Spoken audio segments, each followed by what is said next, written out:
दोस्तों नमस्कार, स्वागत है आप सभी का हमारे चैनल प्रदीप हिंदी स्टोरीज में। दोस्तों आज हम आपको सुनाएंगे एक पौराणिक कथा। तो दोस्तों आप हमारे चैनल को सब्सक्राइब जरूर करें, वीडियो को लाइक करें तथा इस कहानी को शेयर भी करें। तो चलिए सुनते हैं ये कथा। ज्योतिष और पौराणिक ग्रंथों में युग का मान अलग अलग है। पौराणिक ग्रंथों के अनुसार 4 युग होते हैं: सत, त्रेता, द्वापर और कली। कहते हैं कि कलयुग में पाप अपने चरम पर होगा। वर्तमान में कलिकाल अर्थात कलयुग चल रहा है। ग्रंथों में इस युग में क्या क्या होगा या घटेगा यह लिखा गया है। यह भी है कि इस युग में जब कहीं भी प्रलय होगा तो सिर्फ हरि कीर्तन ही उसे बचाएगा। आओ जानते हैं कि कलयुग के संबंध में ग्रंथों में क्या लिखा है। एक सतयुग। सतयुग में प्रतीकात्मक तौर पर धर्म के 4 पैर थे। सतयुग में मनुष्य की लंबाई 32 फीट अर्थात लगभग 21 हाथ बताई गई है। इस युग में पाप की मात्रा 0 विश्वा अर्थात 0% होती है। पुण्य की मात्रा 20 विश्वा अर्थात 100% होती है। राजा हरिश्चंद्र हुए थे। हरिश्चंद्र ने सत्य के लिए खुद के परिवार और अंत में खुद का बलिदान भी दे दिया था। 2 त्रेतायुग। त्रेतायुग में धर्म के 3 पैर थे। इस युग में मनुष्य की लंबाई 21 फीट अर्थात लगभग 14 हाथ बताई गई है। इस युग में पाप की मात्रा 5 विश्वा अर्थात 25% होती है और पुण्य की मात्रा 15 विश्वा अर्थात 75% होती है। इस युग में विष्णु का वामन और राम अवतार हुआ था। असुर राज बाली ने 3 पग में धरती दान कर दी, जबकि राक्षस राज रावण से सीता का अपहरण करने के बाद उन्हें छुआ तक नहीं। 3 द्वापर। द्वापर में धर्म के 2 पैर ही रहे। इस युग में मनुष्य की लंबाई 11 फीट अर्थात लगभग 7 हाथ बताई गई है। इस युग में पाप की मात्रा 10 विश्वा अर्थात 50% होती है, जबकि पुण्य की मात्रा 10 विश्वा अर्थात 50% होती है। मतलब यह कि इस युग में आधे मनुष्य पापी और आधे पुण्यात्मा थे। इसी युग में महाभारत का युद्ध हुआ था। यह युद्ध धर्मयुद्ध ही था। कृष्ण ने धर्म की रक्षा की थी। 4 कलयुग। द्वापर में 2 पैर और अब कलिकाल में धर्म के पैरों का कोई नामोनिशान नहीं है। धर्म अब पंगु बन गया है। इस युग में मनुष्य की औसत लंबाई 5 फीट 5 इंच अर्थात लगभग 3.5 हाथ बताई गई है। इस युग में धर्म का सिर्फ 1/4 अंश ही रह जाता है। इस युग में पाप की मात्रा 15 विश्वा अर्थात 75% होती है, जबकि पुण्य की मात्रा 5 विश्वा अर्थात 25% होती है। लेकिन वर्तमान में देखा जा रहा है कि कलिकाल अपने चरम पर है। यह जो 25% पुण्य की मात्रा बताई गई है, यह अब कहीं भी नजर नहीं आती है। महज 5% ही पुण्य कहीं बचा होगा। अब तो चारों तरफ पाप ही पाप नजर आता है। आओ जानते हैं कैसे। कलयुग का वर्णन कृष्ण की नजर में। एक कलयुग का वर्णन करते हुए श्री कृष्ण कहते हैं कि कलयुग में ऐसे लोगों का राज्य होगा जो दोनों ओर से शोषण करेंगे। बोलेंगे कुछ और करेंगे कुछ, मन में कुछ और कर्म में कुछ। ऐसे ही लोगों का राज्य होगा। इसी प्रकार कलयुग में ऐसे लोग रहेंगे जो बड़े ज्ञानी और ध्यानी कहलाएंगे। वे ज्ञान की चर्चा तो करेंगे, लेकिन उनके आचरण राक्षसी होंगे। बड़े पंडित और विद्वान कहलाएंगे, किंतु वे यही देखते रहेंगे कि कौन सा मनुष्य मरे और हमारे नाम से संपत्ति या पद कर जाए। 2 कलयुग का मनुष्य शिशुपाल हो जाएगा। कलयुग में बालकों के लिए ममता के कारण इतना करेगा कि उन्हें अपने विकास का अवसर ही नहीं मिलेगा। मोहमाया में ही घर बर्बाद हो जाएगा। किसी का बेटा घर छोड़कर साधु बनेगा तो हजारों व्यक्ति दर्शन करेंगे, किंतु यदि अपना बेटा साधु बनता होगा तो रोएंगे कि मेरे बेटे का क्या होगा। इतनी सारी ममता होगी कि उसे मोहमाया और परिवार में ही बांधकर रखेंगे और उसका जीवन वहीं खत्म हो जाएगा। अंत में बेचारा अनाथ होकर मरेगा।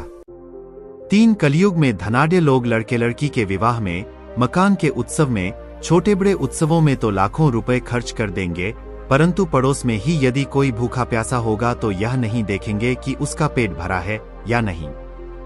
उनका अपना ही सगा भूख से मर जाएगा और वे देखते रहेंगे।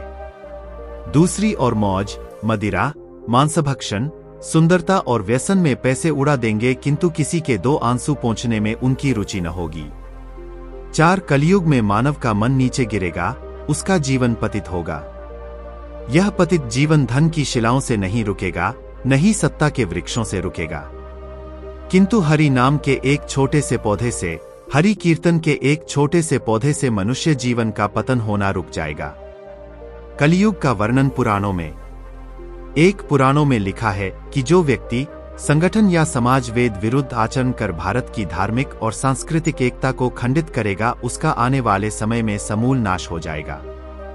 पुराणकार मानते हैं कि जैसे जैसे कलयुग आगे बढ़ेगा, वैसे वैसे भारत की गद्दी पर वेद विरोधी लोगों का शासन होने लगेगा। ये ऐसे लोग होंगे जो जनता से झूठ बोलेंगे और अपने कुतों द्वारा एक दूसरे की आलोचना करेंगे और जिनका कोई धर्म नहीं होगा। ये सभी विधर्मी होंगे। ये सभी मिलकर भारत को तोड़ेंगे और अंततः भारत को एक अराजक भूमि बनाकर छोड़ देंगे। 2. ज्यों-ज्यों घोर कलयुग आता जाएगा, त्यों-त्यों सौराष्ट्र, अवंती, अधीर, शूर, अर्बुद और मालव देश के ब्राह्मणगण संस्कार शून्य हो जाएंगे तथा राजा लोग भी शूद्रतुल्य हो जाएंगे। अपनी तुच्छ बुद्धि को ही शाश्वत समझकर कुछ मूर्ख ईश्वर की तथा धर्मग्रंथों की प्रामाणिकता मांगने का दुस्साहस करेंगे। इसका अर्थ है कि उनके पाप जोर मार रहे हैं। 3. जब सभी वेदों को छोड़कर संस्कार शून्य हो जाएंगे तब सिंधु तट, चंद्रभाग का तटवर्ती प्रदेश, कौंतीपुरी और कश्मीर मंडल पर प्रायः शूद्रों का संस्कार ब्रह्मतेज से हीन नाममात्र के द्विजों का म्लेच्छों का राज होगा। सबके सब राजा, राजनेता आचार विचार में म्लेच्छ प्राय होंगे। वे सब एक ही समय में भिन्न भिन्न प्रांतों में राज करेंगे।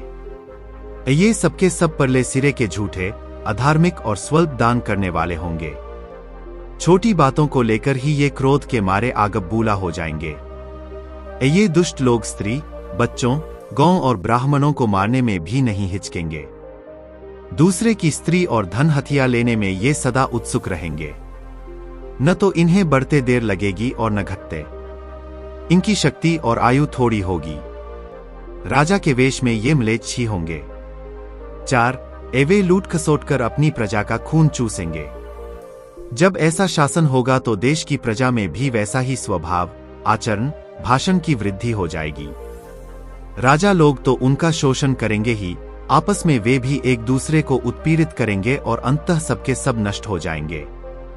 भागवत पुराण 5 भविष्योत्तर पुराण अनुसार ब्रह्माजी ने कहा, है नारद, भयंकर कलयुग के आने पर मनुष्य का आचरण दुष्ट हो जाएगा और योगी भी दुष्ट चित्त वाले होंगे। संसार में परस्पर विरोध फैल जाएगा। द्विज, ब्राह्मण, क्षत्रिय, वैश्य दुष्ट कर्म करने वाले होंगे और विशेषकर राजाओं में चरित्रहीनता आ जाएगी। देश देश और गांव गांव में कष्ट बढ़ जाएंगे। संतजन दुखी होंगे। अपने धर्म को छोड़कर लोग दूसरे धर्म का आश्रय लेंगे। देवताओं का देवत्व भी नष्ट हो जाएगा और उनका आशीर्वाद भी नहीं रहेगा। मनुष्यों की बुद्धि धर्म से विपरीत हो जाएगी और पृथ्वी पर म्लेच्छों के राज्य का विस्तार हो जाएगा। 6 महर्षि व्यास जी के अनुसार कलयुग में मनुष्यों में वर्ण और आश्रम संबंधी प्रवृत्ति नहीं होगी। वेदों का पालन कोई नहीं करेगा। कलयुग में विवाह को धर्म नहीं माना जाएगा। शिष्य गुरु के अधीन नहीं रहेंगे। पुत्र भी अपने धर्म का पालन नहीं करेंगे। कोई किसी कुल में पैदा ही क्यों न हुआ, जो बलवान होगा वही कलयुग में सबका स्वामी होगा। सभी वर्गों के लोग कन्या बेचकर निर्वाह करेंगे। कलयुग में जो भी किसी का वचन होगा वही शास्त्र माना जाएगा। 7 कलयुग में थोड़े से धन से मनुष्यों में बड़ा घमंड होगा। स्त्रियों को अपने केशों पर ही रूपवती होने का गर्व होगा। कलयुग में स्त्रियां धनहीन पति को त्याग देंगी। उस समय धनवान पुरुष ही स्त्रियों का स्वामी होगा। जो अधिक देगा उसे ही मनुष्य अपना स्वामी मानेंगे। उस समय लोग प्रभुता के ही कारण संबंध रखेंगे। 8 द्रव्यराशि घर बनाने में ही समाप्त हो जाएगी। इससे दान पुण्य के काम नहीं होंगे और बुद्धि धन के संग्रह में ही लगी रहेगी। सारा धन उपभोग में ही समाप्त हो जाएगा। कलयुग की स्त्रियां अपनी इच्छा के अनुसार आचरण करेंगी। हाव भाव विलास में ही उनका मन लगा रहेगा। अन्याय से धन पैदा करने वाले पुरुषों में उनकी आसक्ति होगी। कलयुग में सब लोग सदा सबके लिए समानता का दावा करेंगे। 9 कलयुग की प्रजा बाढ़ और सूखे के भय से व्याकुल रहेगी।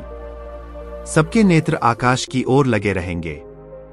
वर्षा न होने से मनुष्य तपस्वी लोगों की तरह फल मूल व पत्ते खाकर और कितने ही आत्मघात कर लेंगे। कलयुग में सदा अकाल ही पड़ता रहेगा। सब लोग हमेशा किसी न किसी कलेशों से घिरे रहेंगे। किसी किसी तो थोड़ा सुख भी मिल जाएगा। सब लोग बिना स्नान करे ही भोजन करेंगे। देव पूजा, अतिथि सत्कार, श्राद्ध और तर्पण की क्रिया कोई नहीं करेगा। कलयुग की स्त्रियां लोभी, नाटी, अधिक खाने वाली और मंदभाग्य वाली होंगी। गुरुजनों और पति की आज्ञा का पालन नहीं करेंगी तथा पर्दे के भीतर भी नहीं रहेंगी। अपना ही पेट पालेंगी, क्रोध में भरी रहेंगी। देह शुद्धि की ओर ध्यान नहीं देंगी तथा असत्य और कटु वचन बोलेंगी। इतना ही नहीं, वे दुराचारी पुरुषों से मिलने की अभिलाषा करेंगी। 10 ब्रह्मचारी लोग वेदों में कहे गए व्रत का पालन किए बिना ही वेदाध्यापन करेंगे। गृहस्थ पुरुष न तो हवन करेंगे न ही सत्पात्र को उचित दान देंगे। वनों में रहने वाले वन के कंदमूल आदि से निर्वाह न करके ग्रामीण आहार का संग्रह करेंगे और सन्यासी भी मित्र आदि के स्नेह बंधन में बंधे रहेंगे। कलयुग आने पर राजा प्रजा की रक्षा न करके बल्कि करके बहाने प्रजा के ही धन का अपहरण करेंगे। अधम मनुष्य संस्कारहीन होते हुए भी पाखंड का सहारा लेकर लोगों ठगने का काम करेंगे। उस समय पाखंड की अधिकता और अधर्म की वृद्धि होने से लोगों की आयु कम होती चली जाएगी। उस समय 5, 6 अथवा 7 वर्ष की स्त्री और 8, 9 या 10 वर्ष के पुरुषों से ही संतान होने लगेंगी। घोर कलयुग आने पर मनुष्य 20 वर्ष तक भी जीवित नहीं रहेंगे। उस समय लोग मंदबुद्धि, व्यर्थ के चिन्ह धारण करने वाले, बुरी सोच वाले होंगे। 11 लोग ऋण चुकाए बिना ही हड़प लेंगे तथा जिसका शास्त्र में कहीं विधान नहीं है, ऐसे यज्ञों का अनुष्ठान होगा। मनुष्य अपने को ही पंडित समझेंगे और बिना प्रमाण के ही सब कार्य करेंगे। तारों की ज्योति फीकी पड़ जाएगी, 10 दिशाएं विपरीत होंगी। पुत्र पिता को तथा बहुएं सास को काम करने भेजेंगी। कलयुग में समय के साथ साथ मनुष्य वर्तमान पर विश्वास करने वाले, शास्त्र ज्ञान से रहित, दंभी और अज्ञानी होंगे। जब जगत के लोग सर्वभक्षी हो जाएं, स्वयं ही आत्मरक्षा के लिए विवश हो तथा राजा उनकी रक्षा करने में असमर्थ हो जाएंगे, तब मनुष्यों में क्रोध लोभ की अधिकता हो जाएगी। 12 कलयुग के अंत के समय बड़े बड़े भयंकर युद्ध होंगे, भारी वर्षा, प्रचंड आंधी और जोरों की गर्मी पड़ेगी। लोग खेती काट लेंगे, कपड़े चुरा लेंगे, पानी पीने का सामान और पेटियां भी चुरा ले जाएंगे। चोर अपने ही जैसे चोरों की संपत्ति चुराने लगेंगे। हत्यारों की भी हत्या होने लगेगी। चोरों से चोरों का नाश हो जाने के कारण जनता का कल्याण होगा। युगांत काल में मनुष्यों की आयु अधिक से अधिक 30 वर्ष की होगी। 13 मनुष्य की औसत आयु 20 वर्ष ही रह जाएगी। 5 वर्ष की उम्र में स्त्री गर्भवती हो जाया करेगी। 16 वर्ष में लोग वृद्ध हो जाएंगे और 20 वर्ष में मृत्यु को प्राप्त हो जाएंगे। इंसान का शरीर घटकर बोना हो जाएगा। ब्रह्मवैवर्त पुराण में बताया गया है कि कलयुग में ऐसा समय भी आएगा जब इंसान की उम्र बहुत कम रह जाएगी, युवावस्था समाप्त हो जाएगी। कली के प्रभाव से प्राणियों के शरीर छोटे छोटे, क्षीण और रोगग्रस्त होने लगेंगे। चारों वर्णों के लोग क्षुद्रों, बोने के समान हो जाएंगे। गौएं भी बकरियों की तरह छोटी छोटी और कम दूध देने वाली हो जाएगी। 15 कलयुग के अंत में संसार की ऐसी दशा होगी कि अन्न नहीं उगेगा।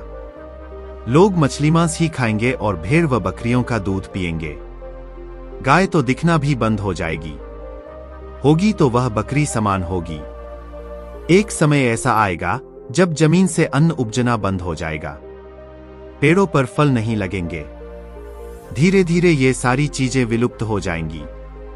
गाय दूध देना बंद कर देगी। 16 स्त्रियां कठोर स्वभाव वाली व कड़वा बोलने वाली होंगी।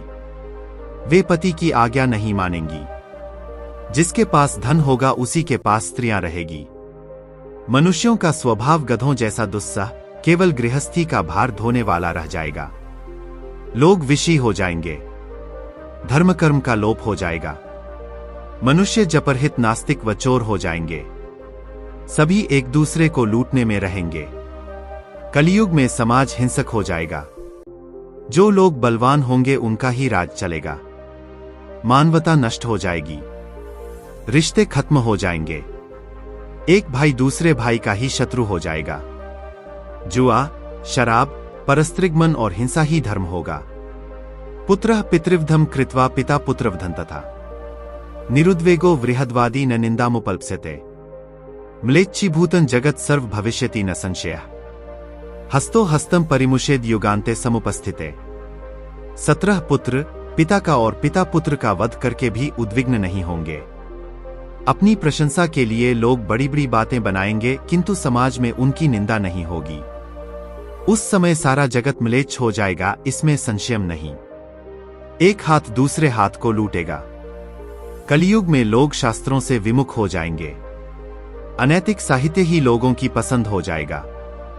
बुरी बातें और बुरे शब्दों का ही व्यवहार किया जाएगा। स्त्री और पुरुष दोनों ही अधर्मी हो जाएंगी। स्त्रियां पतिव्रत धर्म का पालन करना बंद कर देगी और पुरुष भी ऐसा ही करेंगे। स्त्री और पुरुषों से संबंधित सभी वैदिक नियम विलुप्त हो जाएंगे।